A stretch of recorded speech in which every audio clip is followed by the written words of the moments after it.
get to this. We've got two movies coming out this weekend. The BFG, two of the stars on BT yesterday, but the storytelling at the forefront. Well, this is Steven Spielberg's 30th feature film based on the 1982 Roald Dahl classic, which actually was part of the curriculum when I was going to school. This is The Big Friendly Giant. Take a look. You is jabbering. Who is you jabbering to, runt? Why is you such a chat bag in the morning?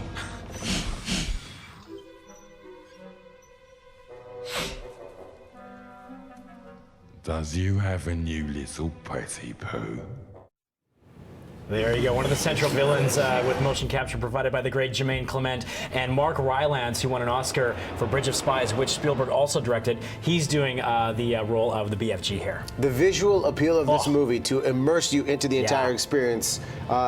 Did they hit this out of the park? I'm so glad you used that word immersive, because that is ultimately what it is. You are catapulted into this wonderful dream world where the young girl Sophie here, played wonderfully by newcomer Ruby Barnhill, is plucked from the real world because she sees the BFG and she's a bit of a liability. He doesn't want anyone spilling the beans about the giants and their world, so he takes her into his magical realm, and she learns all about his life and these bullying giants, and at its core it is a bullying story. And some poignancy to the story here, Riaz. Melissa Matheson is the screenwriter here. She wrote E.T. for Spielberg. She passed away in November of cancer, so this was the last screenplay she did, but look at it. And also, Rylance is an incredible talent here. That's a testament to his acting, but also the technology. I mean, they've come so far with the motion capture. This is a very refreshing family flick. It took a little bit to get going for me, but once I settled in, that Spielberg magic just kind of poured over me. It was wonderful. This one for all members of the family? The little kids, maybe not so much. Might be a little slow for them and scary in some parts, because there are some nasty giants as well, but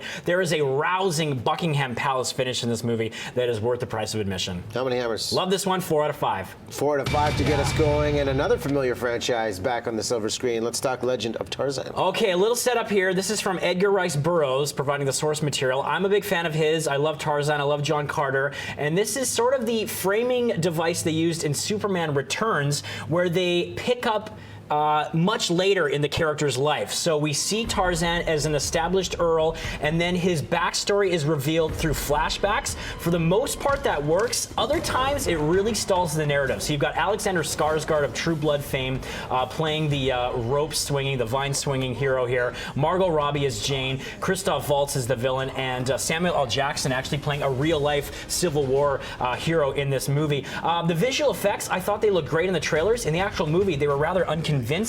A lot of the action takes place in sort of misty surroundings where there's rain or it's dark, and to me a lot of times that's just used to hide the unconvincing effects. And when you see movies like The Jungle Book and Captain America, this really paled in comparison. It was rarely fun and often meandered and was ultimately forgettable, so this was a bit of a misfire. And Christoph Waltz, two-time Oscar winner, he seems to be pigeonholed now in these one-dimensional villain roles. So unfortunately, even though I love the character of Tarzan, this didn't work for me. And Tarzan wearing the capri pant as opposed to the loincloth. He ditched the loincloth. Yeah, that was another miss for me. How many hammers for Legend of Tarzan? 2 out of 5. Okay.